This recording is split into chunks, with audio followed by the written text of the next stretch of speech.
चलिए रफ्तार से देखते हैं खबरें।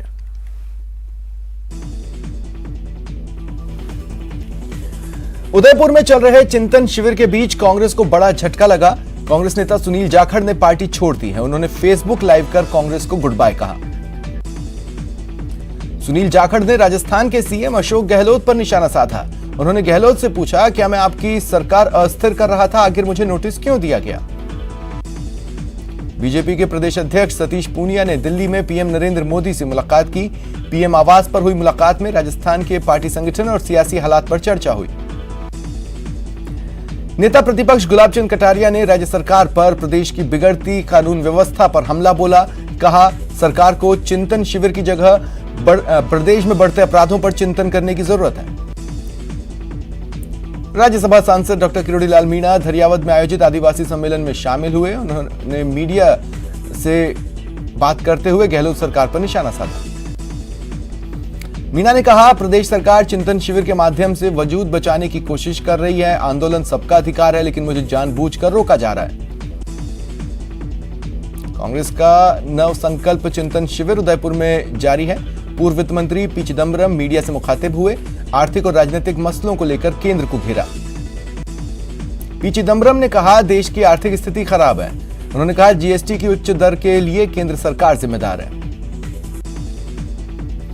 लोकसभा अध्यक्ष ओम बिरला अपने 5 दिवसीय दौरे पर कोटा पहुंचे। रेलवे स्टेशन पर उनका जोरदार स्वागत हुआ। ओम बिरला शक्तिनगर स्थित कैंप कार्यालय पर जन सुनवाई कर रहे हैं।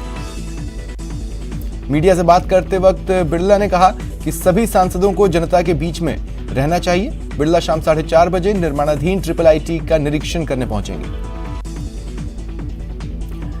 उदयपुर में बार एसोसिएशन के बैनर तले वकीलों ने जोरदार प्रदर्शन किया। हाईकोर्ट बेंच स्थापना की मांग को लेकर 2 दिन पहले सीएम अशोक गहलोत से वकीलों की डेलीगेशन की मुलाकात हुई थी। वकीलों का कहना है, मुख्यमंत्री ने उनसे 2 टूक यह मांग पूरी नहीं होने के संकेत दिए। मुख्यमंत्री ने कहा, अन्य जिलों के अधिवक्ता भी नाराज हो जाएंगे। ऐसे में हाईकोर्ट की बेंच उदयपुर को मिलना मुश्किल है। झालावाड़ में पचोला गांव में शराब ठेके को हटाने की मांग को लेकर ग्रामीणों ने NH-52 पर जाम लगाया। अलवर में पानी की समस्या को लेकर NEB एक्सटेंशन की 30 से 40 महिलाएं पानी की टंकी पर चढ़ गईं। महिलाओं ने जलदाय विभाग और जिला प्रशासन के खिलाफ नारेबाजी की। महिलाओं ने बताया, वार्ड 56 में पिछले कई दिनों से पानी की समस्या है। जलदाय विभाग के अधिकारियों को कई बार जानकारी दी, लेकिन कोई कार्रवाई नहीं हुई।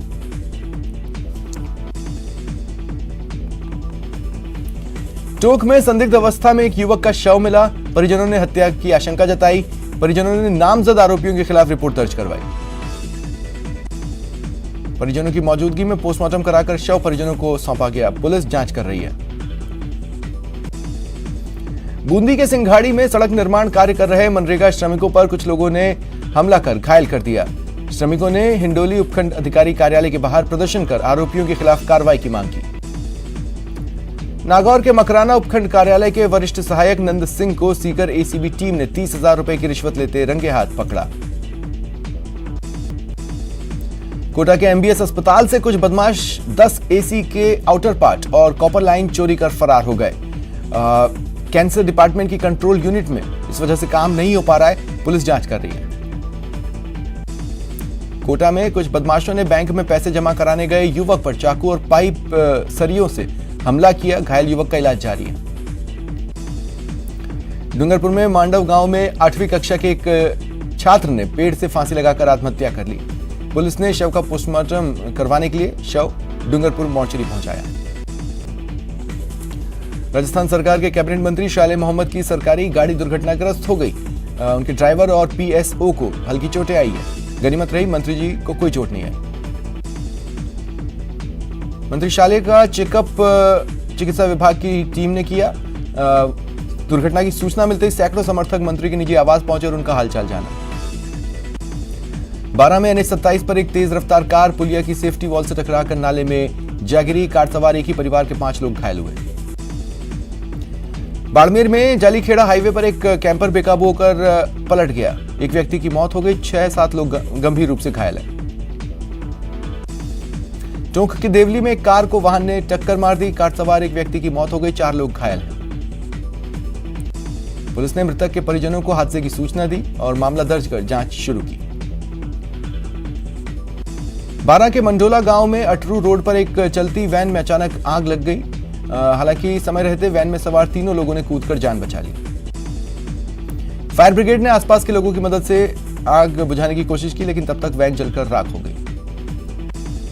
श्रीगंगानगर में करंट लगने से तकनीकी कर्मचारी की मौत मामले ने तूल पकड़ लिया है। तकनीकी कार्मिकों ने मुआवजे की मांग को लेकर डिस्कॉम कार्यालय पर धरना दिया।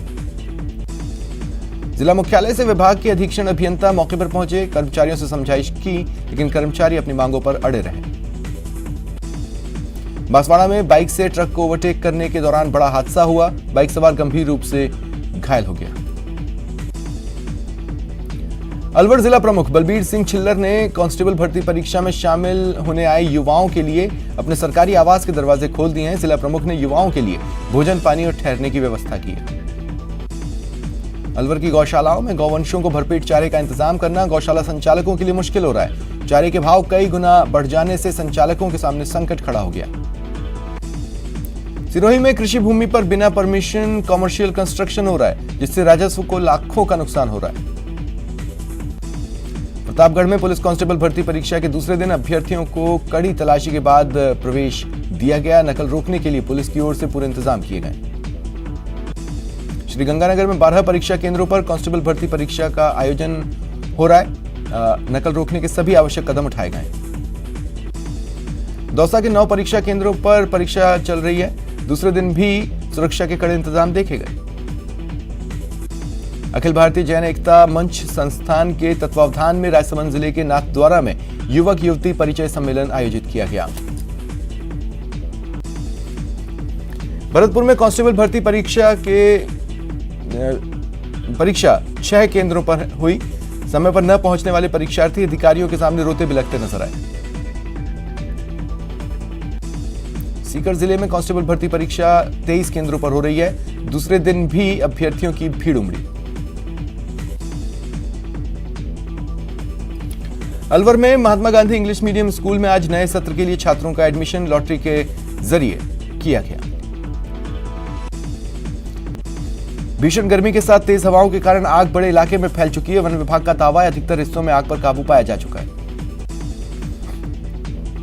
अलवर में भीषण गर्मी के कारण बच्चे डिहाइड्रेशन का शिकार हो रहे हैं। शहर के राजकीय गीतानंद शिशु अस्पताल में मरीजों की संख्या बढ़कर 2 गुनी हो गई।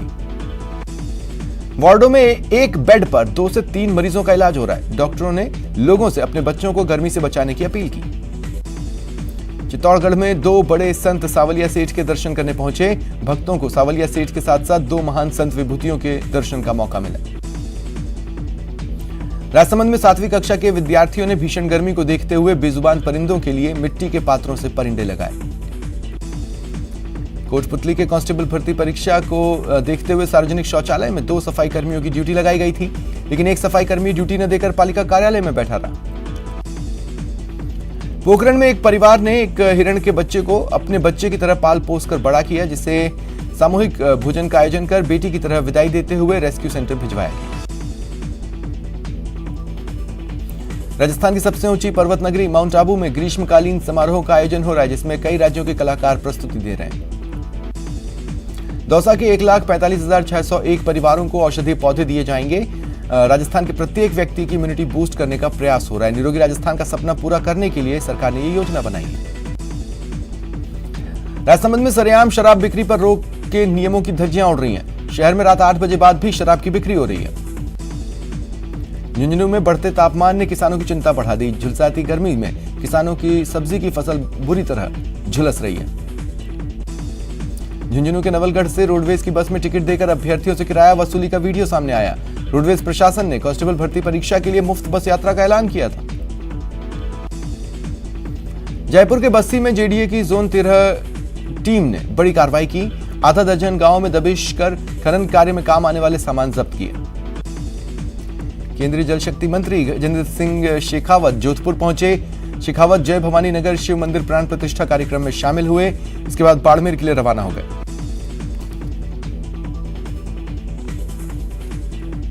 प्रतापगढ़ के धरियावद में 29वें आदिवासी सांस्कृतिक एकता महासम्मेलन का आयोजन किया गया। महारैली रेणिया मंगरी के मीणा समाज के सभा भवन परिसर से निकाली गई। महारैली का जगह जगह स्वागत अभिनंदन किया गया। जोधपुर में नव आरक्षकों के बैच संख्या 245 के दीक्षांत परेड समारोह का आयोजन किया गया, जिसमें 193 नव आरक्षकों ने भारतीय संविधान के प्रति निष्ठापूर्वक देश की एकता और अखंडता को कायम रखने की शपथ ली। जोधपुर में श्रीमाली ब्राह्मण समाज शिक्षा और चिकित्सा संस्था पुष्कर की ओर से एम्स अस्पताल के सामने 2.25 करोड़ की लागत से आरोग्य भवन का निर्माण किया गया। कोटा में तंबाकू मुक्त राजस्थान 100 दिवसीय कार्य योजना के अंतर्गत स्वास्थ्य भवन में तंबाकू निषेध विषय पर जिला स्तरीय वाद विवाद प्रतियोगिता का आयोजन हुआ। प्रतापगढ़ के एएनएम ट्रेनिंग सेंटर सभागार में सांस्कृतिक संध्या का आयोजन हुआ। जोधपुर में 1 दिवसीय संभाग स्तरीय आउटरीच कार्यशाला का आयोजन किया गया। इसका उद्देश्य नवाचार की भावना को बढ़ाना है।